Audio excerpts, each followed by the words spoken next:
Здравейте, скъпи приятели на Грамотен БГ! Добре дошли отново в рубриката Една минута български язик.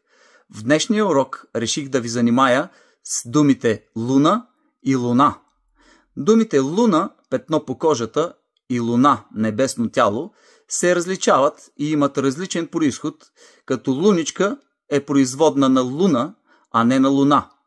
Вероятно някои хора правят погрешна аналогия, тъй като не познават значението на луна и съответно не могат да си обяснят произхода на думата луничка, също и на прилагателното луничав.